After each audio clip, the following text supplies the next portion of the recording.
13, 14,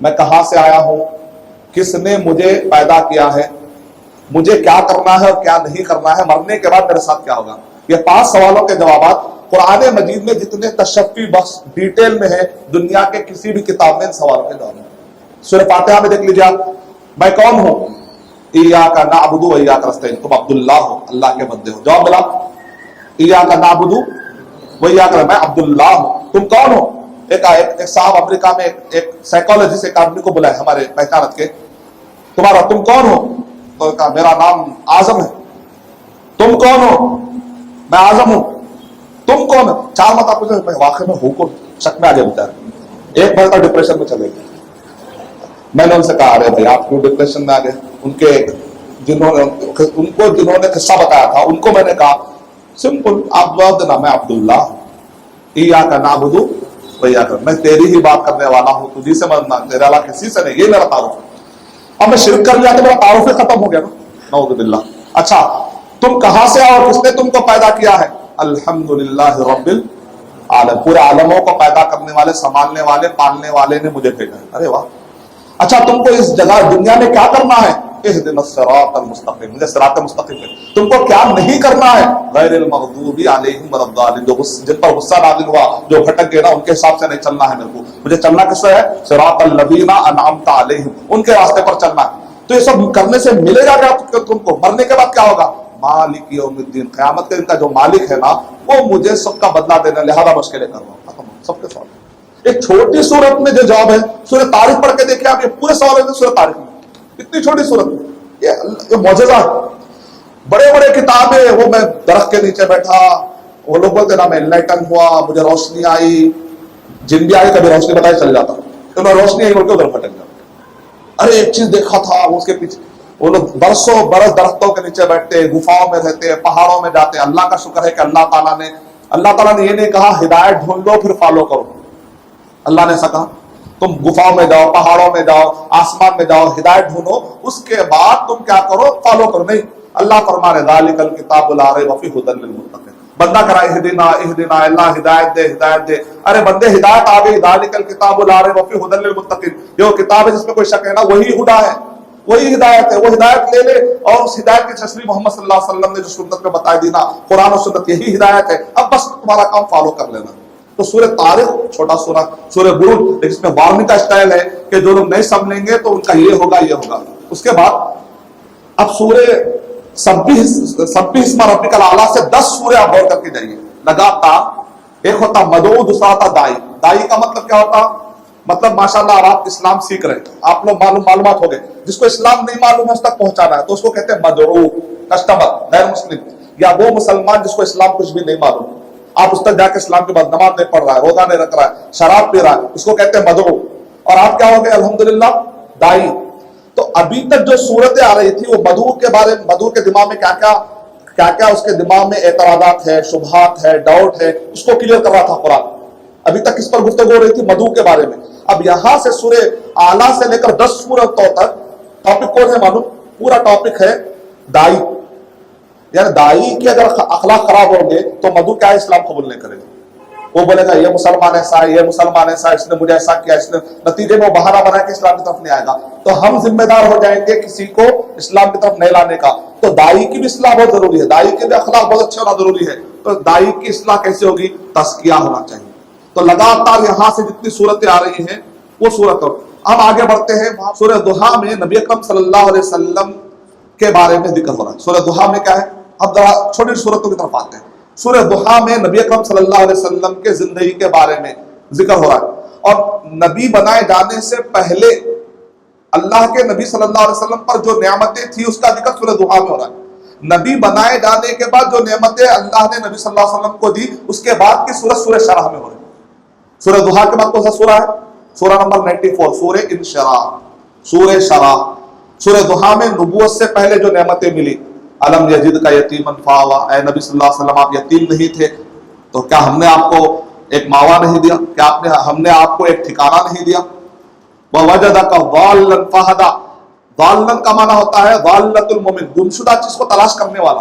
فطرت میں نبی اکرم صلی اللہ علیہ وسلم ایک چیز کی تلاش میں تھے. گمراہ کا معنی کرنا صحیح نہیں ہے. ضالہ کا عربی زبان میں ایک معنی آتا ہے تلاش کرنے والا. ضالہ اس میں ہے نا کہ ایک آدمی اگر گم جائے جو اونٹنی کی تلاش میں ہوتا ہے، حدیث میں الفاظ ہے ضالہ مانے جو چیز گم جاتی ہے اس کی تلاش میں ہوتا ہے. تو نبی صلی اللہ علیہ وسلم کی فطرت اتنی اسٹرانگ تھی نا، وہ کبھی شرک میں نہیں گئے، کبھی ماشاءاللہ انہوں نے شراب کے قریب نہیں گئے، موسیقی کے قریب نہیں گئے. ان کی فطرت میں تھا کچھ حق ہے، کچھ حق ہے، کچھ حق ہے. 40 سال وہ اس کی تلاش میں تھے. تو اللہ تعالیٰ کہہ رہے تم جس چیز کی تلاش میں تھی کہ اللہ نے تم کو وہ نہیں دی، نعمت ہے. الم یجدک یتیما فآویٰ ووجدک ضالا فہدیٰ ووجدک عائلا فأغنیٰ.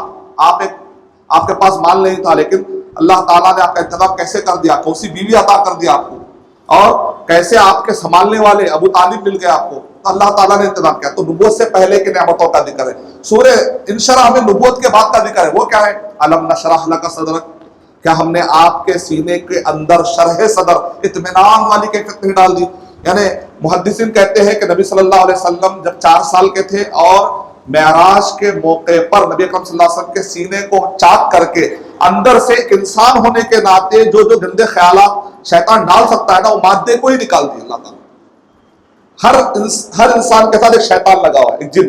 نبی اکرم صلی اللہ علیہ وسلم نے ارشاد فرمایا میرے جن نے کبھی کا اسلام قبول کر لیا. اتنے نیک تھے نبی اکرم صلی اللہ علیہ وسلم کے، ان کے ساتھ والے جن نے بھی، جو برائی کا بلانے والا ہے اس نے اسلام قبول کر لیا.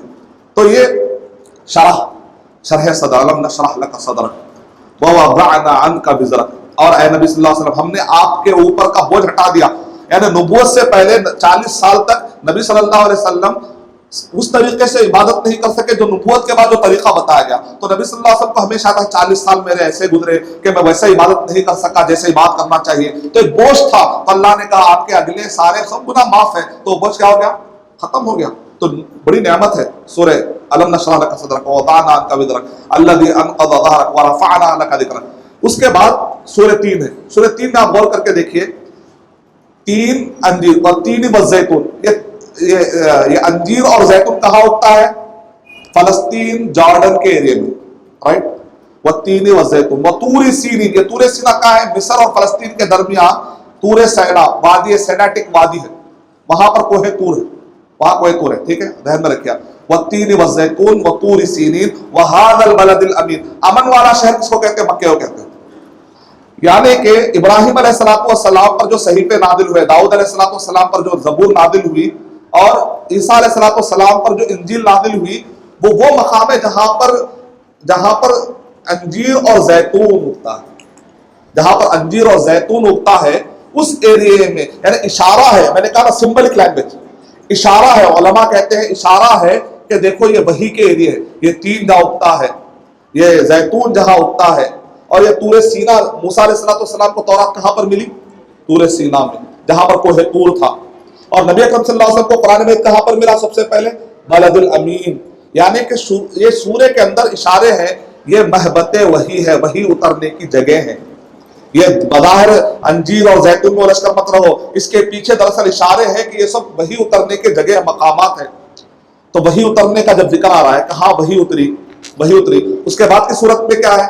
جب قرآن وحی اتری، قرآن مجید ھذا البلد الامین، امن کے شہر میں اترا.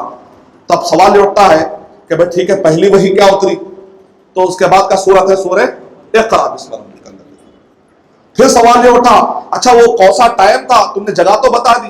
سورہ 3 میں جگہ کا پتہ چل گیا کہ وہ بلد امین میں اترا قرآن مجید. سورہ اقرا میں پتہ چل گیا کہ پہلی وحی وہ اقرا تھی. وہ کون سے ٹائم پر اتری؟ تو اس کے بعد کی صورت کیا؟ انا انزلناہ فی لیلۃ. ایک سورے میں جو چیز اللہ نے اشارہ کیا، دوسرے سورے میں اللہ نے اس کی تفصیلات بتا دی ہے. اچھا یہ سورہ اترنے کے بعد ہوتا کیا ہے؟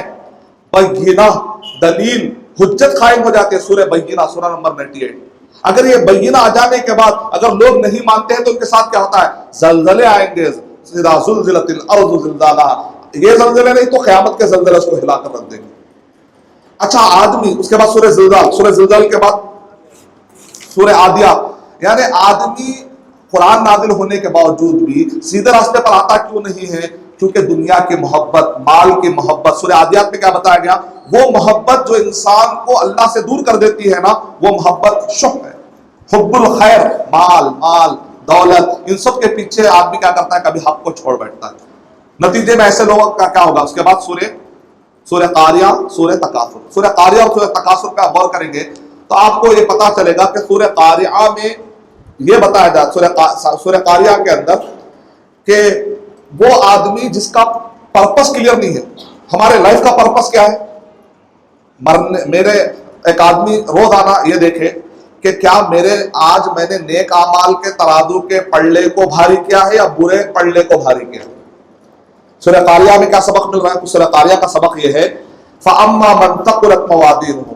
اگر میں آج سونے جا رہا ہوں، کیا آج میں نے نیکیوں کے پلڑے میں کچھ نیکیاں بھیجائی یا برائی کے پلڑے میں نیکیاں بھیجائی؟ ہمارے پاس کیا تھا؟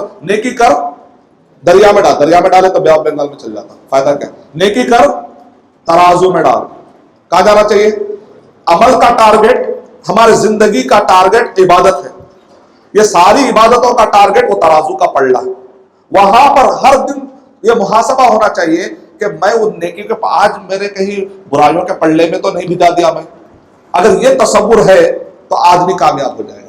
یہ پورے قرآن نازل ہونے کا مقصد یہ سب کیا ہے؟ آخری میں آدمی کے اعمال کو سیدھا کرنا.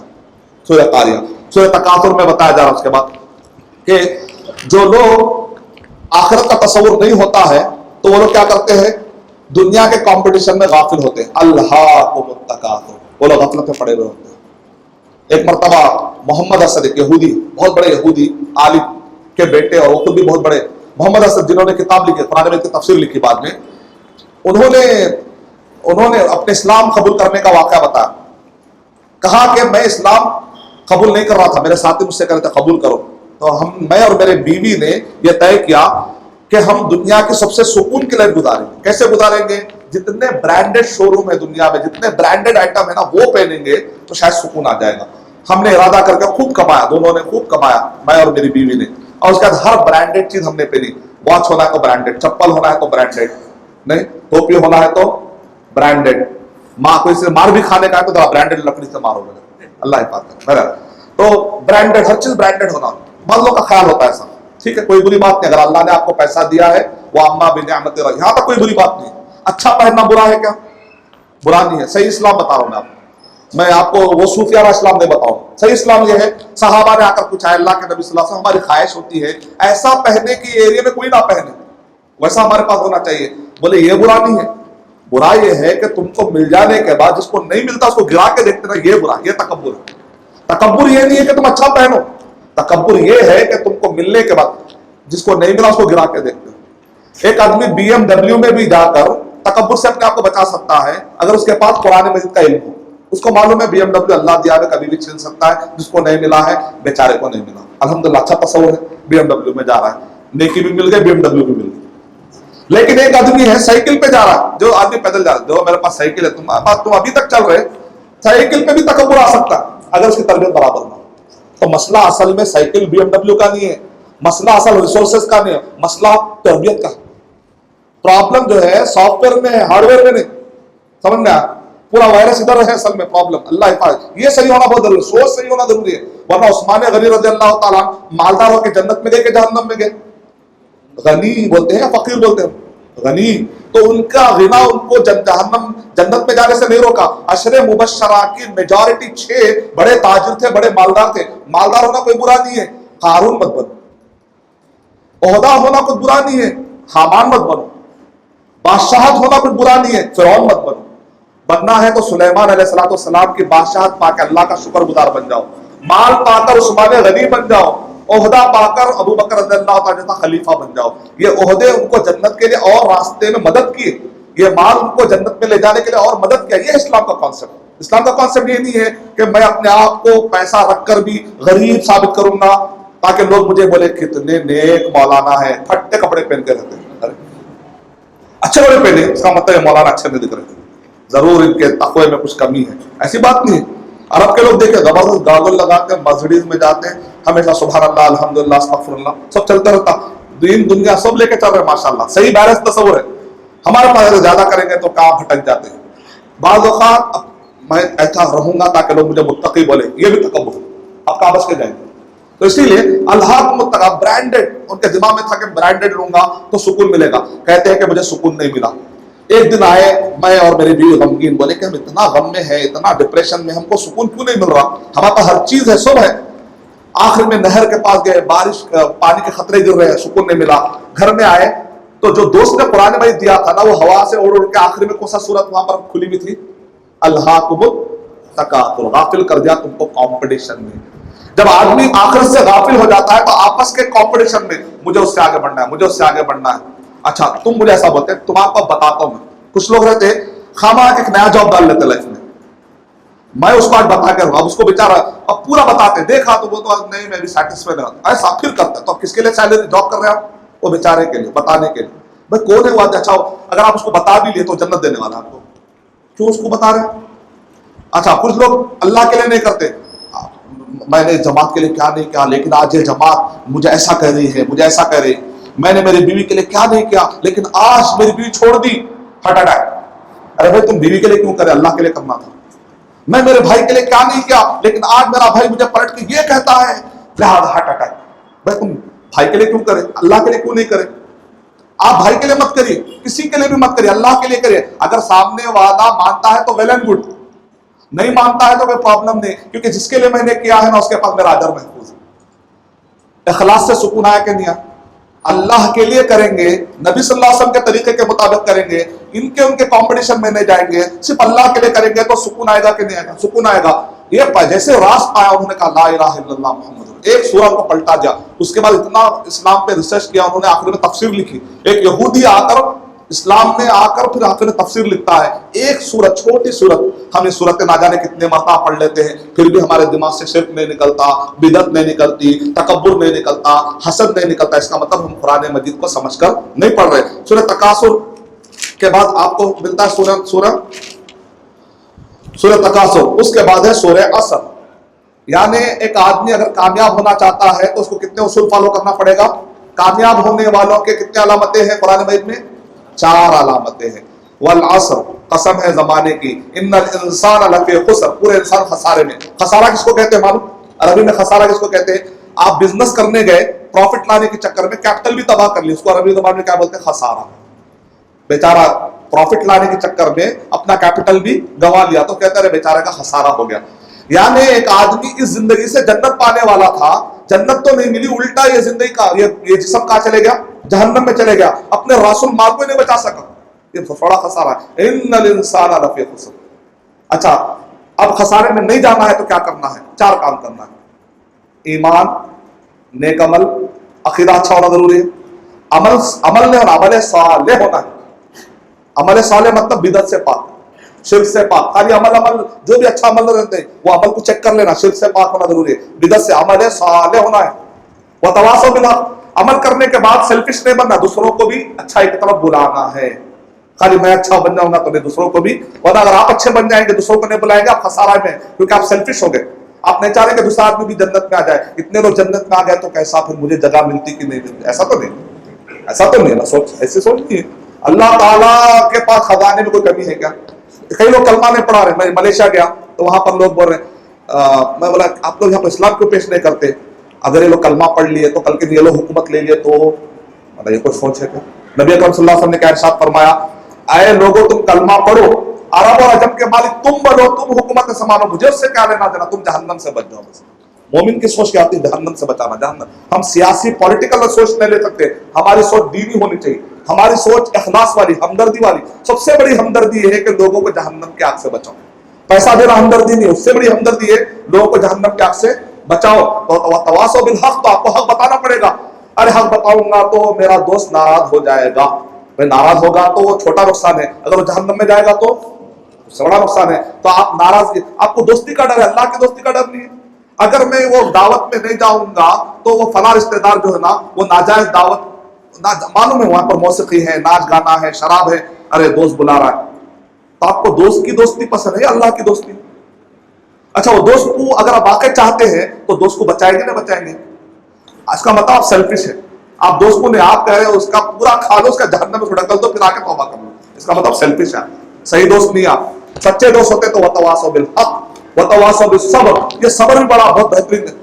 بے صبری انسان کے ایمان کو کھا جاتی ہے، عمل کو کھا جاتی ہے، دعوت کو کھا جاتی ہے. داعی کے اندر اگر صبر نہ ہو گیا کام. صبر کا معنی ہوتا ہے گھیٹی مارنا.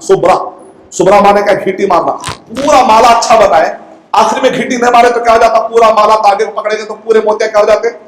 گر جاتے. ایمان بھی جاتا, عمل صالح بھی جاتا, و تواصوا بالحق بھی چلا جاتا, اگر آخر میں صبر نہ ہو. بے صبرا دائی کچھ بھی نہیں کر سکتا. مصیبتیں آتے, میں اتنے دنوں سے کر رہا ہوں, مجھے تم یہ کرتے, آج سے میں نماز نہیں پڑھتا. ہاں گئے کام سے. کس اللہ کے لیے پڑھ رہے تھے, بندے کے لیے پڑھ رہے تھے, اللہ کے لیے کرو. کل ایک کیس آیا میرے پاس, بچہ کہہ رہا ہے میرے ابا نے ایسا کیا لہذا میں اسلام چھوڑ دیا. اسلام چھوڑ دیا ایک بچہ, 19 سال کا بچہ ہے. تم ابا کو رول ماڈل ہو, میرے ابا جو چھڑکے مجھے, تو لہذا میں دیکھا کہ مجھے کیوں چھڑکے. میں نے کہا کیا آپ نے محمد صلی اللہ علیہ وسلم کی زندگی میں کبھی آپ نے چل ہٹ ایسا ورڈ آپ نے کبھی پایا؟ محمد صلی اللہ علیہ وسلم نے کسی کہا کیا ہٹ چل؟ تو غیر مسلم سے بھی کبھی آپ نے ایسا کہا؟ نبی صلی اللہ علیہ وسلم, خالد بن ولید رضی اللہ تعالیٰ 21 سال ستانے کے بعد نبی اکرم صلی اللہ علیہ وسلم کے پاس آئے اور معافی مانگے. تو نبی اکرم صلی اللہ علیہ وسلم نے یہ کہا کہ پہلے میں 100 کوڑے ماروں گا, میرے سینے کو سکون ملے گا, اس کا معاف کروں گا. ایسا بولے, جاؤ معاف کرتا ہوں. مکے کے لوگوں معاف, ابو سفیان کو بھی معافی ہے, جو ابو سفیان کے گھر میں جائے گا اس کو بھی معافی ہے. بولے اس سے بڑھ کر اور کیا صبر چاہیے؟ دائی کا صبر ایسا ہونا چاہیے کہ دشمن پر رحم کھا کے اس کو جہنم سے بچائے. ہم تو اپنے لوگوں پر رحم نہیں کھاتے, بہن کو بولتے تو جہنم میں جا, چھوٹی چھوٹی بات پہ 2 روپے نہیں دیے تو جہنم میں جا. کسی بہن کو بولتے, بھائی کو بولتے. ہم اتنے بے رحم ہو گئے نا, اپنی سگی ماں کو بد دعا دے آتے. ہم اتنے بے رحم کٹھور ہو چکے ہیں نا, اپنے سگے بیٹے کو کہتے تو جہنم میں جا. اللہ کے نبی صلی اللہ علیہ وسلم تو کہہ رہے میری مثال تو ایسی ہے کہ پتنگے آگ کی طرف جا رہے ہیں, میں ان کے پہلوؤں کو پکڑ پکڑ کے کھینچ رہا ہوں. اللہ تعالیٰ ہمارے اندر بھی ہمدردی دے دے, اللہ ہمارے دلوں کو مرٹ ہونے سے اور یہ سخت ہونے سے بچا لے. اس کا سورہ اثر میں بتایا جا رہا, کامیاب لوگ کون ہے سورہ اثر پڑھ لیجئے, ناکام لوگ کون ہے جاننا ہے تو سورہ ہمزہ پڑھ لیجئے. کون ہے ناکام لوگ؟ ویل لکل ہمزۃ لمزہ, جہنم ان کے لیے جو آڑے نام رکھتے ہیں. آڑے نام تو بہت رکھتے ہیں, عیب لگاتے ہیں, الٹے سیدھے نام رکھتے ہیں, سیڈسٹک پلیزر بولتے ہیں. دوسروں کو ستانے سے بعضوں کو بہت خوش ہوتا اکیلے بیٹھ کے, آج کو میں ستایا, آج کو ستایا. اللہ کو ایسے لوگ بہت ناپسند. دوسروں کو ستا کے خوش ہونے والے کیا یہ نہیں جانتے کہ اللہ بھی اس کو بھرے محفل میں ستا کے پھر اس کا بھی اللہ مذاق اڑا سکتے ہیں. اسی لیے بولے اگر تم کسی کے جاسوسی کر کے اس کے عیب تلاش کرو گے, اللہ بھی اس کا پیچھا اٹھائے گا یہاں تک کہ اس کے عیب بازار میں لا کر اس کو بدنام کر دے گا. کسی کے جاسوسی میں نہیں پڑنا. علم میں آ گیا تو کیا کرنا ہے, اس کے برائیوں پر کیا ڈالنا ہے, پردہ ڈالنا, اس کو کونے میں لے جا کر نصیحت کر دینا. ہو سکتا ہے کہ وہ ہم سے اچھا انسان بن جائے. تو اس لیے ویل لکل ہمزۃ لمزہ میں کیا بتایا جا رہا ہے, وہ آدمی جو سمجھتا ہے کہ مال, بعض لوگ کہتے ہیں مال رہا تو پوری دنیا میں خرید سکتا ہوں, لہٰذا پہلے مال ہونا. ارشد بھائی یہ نماز روزہ زکات بعد میں کریں گے, پہلے مال ہونا, مال رہا ہر چیز کر سکتے. ان کا جواب ہے یہاں پر ویل لکل ہمزۃ لمزہ الذی جمع مالا وعددا یحسب ان مالہ اخلدا. وہ سمجھتا ہے کہ اس کا مال اس کو ہمیشہ رکھے گا. بلال رضی اللہ تعالیٰ عنہ کو ہم آج تک یاد رکھے ہیں, ایک آدھا کھجور دیے تھے وہ اللہ کے راہ میں, تو نبی صلی اللہ علیہ وسلم نے کہا پورے کھجوروں پر سب سے بڑھ کر آپ نے اس کھجور کو رکھ دیا. پورے تھیلے تھیلے کھجور لائے. صحابہ بولے کہ یہ آدھے کھجور میں آخر وہ کیا پاور ہے؟ بولے تمہارے پاس 100 تھیلے تھے تو تم 10 تھیلے لائے, تو تم نے کتنا خرچہ کیا؟ 10%. بلال رضی اللہ عنہ کے پاس آدھا کھجور تھا, وہ آدھا کھجور لا دیے, کتنا خرچہ کیا انہوں نے؟ 100%. اور جو جذبے سے لائے نا, دن بھر یہودی کے پاس جا کے دن بھر پانی ڈالے, اللہ کے راہ میں کچھ تو دینا, میرے پاس نہیں ہے, ہم آتا رکھ کے نہیں دیتے. ایک صحابی کے پاس کچھ بھی نہیں ہے تو دن بھر یہودی کے پاس پانی ڈال کے آخری میں وہ یہودی اتنا بخیل تھا, پورا کھجور بھی نہیں دیا, آدھا کھجور دیا. کھجور کہتے بخیل. بہرحال یہ کیا کرے, وہ کھجور لا کے, بعض روایتوں میں پورا کھجور, چلیے ایک کھجور مان لیجیے, وہ ایک کھجور لا کے اللہ کے راہ میں دن بھر کام کر کے, وہ جو کیفیت, وہ جو جذبہ تھا نا, اللہ کے نبی صلی اللہ علیہ وسلم نے کہا آج یہ کھجور سب پہ بھاری ہو گیا. وہ کیفیت پیدا کرنے کی ضرورت ہے. اللہ تعالیٰ ہمارے اندر کیفیت دے دے. سورہ فیل, سورہ قریش, سورہ معاون کو ملا کر پڑھیے تو آپ کو ایک مضمون سمجھ میں آئے گا کہ جو کفار قریش ہے ان کو بتایا جا رہا ہے کفار قریش اب تمہارے ہٹنے کا ٹائم آ گیا ہے, اب ایک ایلیجیبل قوم آ رہی ہے, محمد صلی اللہ علیہ وسلم, صحابہ اکرام, تم کو اللہ نے بہت موقع دیا یہ کعبے کو سنبھالنے کا, لیکن کعبے کو سنبھالنے کا اس کو حق نہیں ہے جو شرک پھیلائے. تم کیا کیے, اللہ نے تم کو کیا کیا عزت نہیں دی تھی, تمہارے اندر ایلیجیبلٹی ختم ہو رہی ہے. ابراہا آیا کعبے پر حملہ کرنے کے لیے, کعبے کی حفاظت نہیں کر سکے تم. سورہ قریش میں اللہ فرماتا ہے فَلْيَعْبُدُوا رَبَّ هَذَا الْبَيْتِ, تم کو چاہیے تھا کہ اس کعبے کی, تم کعبے کے رب کی بات کرو. تم کعبے کے رب کو چھوڑ کے کعبے کے اندر 360 بت ڈال کے 360 بتوں کی بات شروع کر دیے. نہ تم عقیدے کے رہیں, نہ تم قوت کے رہیں. اور اس کے بعد سورہ معاون میں بتایا جا رہا ہے أَرَأَيْتَ الَّذِي يُكَذِّبُ بِالدِّينِ, وہ جو آخرت کا انکار کرتا ہے اس کے اندر کیا برائی پیدا ہوتی ہے؟ جو آخرت کو نہیں مانتا اس کے اندر کیا برا پیدا ہوتی ہے؟ ارائیت الذی یکذب بالدین فذلک الذی یدعو الیتیم، یتیموں کو دھکا کون دیتا ہے؟ جس کو آخرت کے بارے میں تصور نہیں۔ اچھا، نبی صلی اللہ علیہ وسلم ارشاد فرما رہے ہیں جس کے گھر میں یتیم ہو اور وہ یتیم کے ساتھ بدسلوکی کرے وہ گھر سب سے بدتر گھر ہے۔ تو ہم مسلمان کیا کریں؟ گھر میں یتیم کچھ نہیں لا رہے۔ اس زمانے ابن عمر رضی اللہ تعالیٰ عنہ جب تک کوئی یتیم نہیں ملتا تھا اس وقت تک کھانا نہیں کھاتے تھے، کسی یتیم کو ڈھونڈتے تھے، اس کو اپنے دسترخوان میں بٹھاتے تھے، اس کے ساتھ بیٹھ کر کھانا کھاتے تھے۔ ہم نے کیا کر دیا؟ یتیم خانہ الگ بنا دیا۔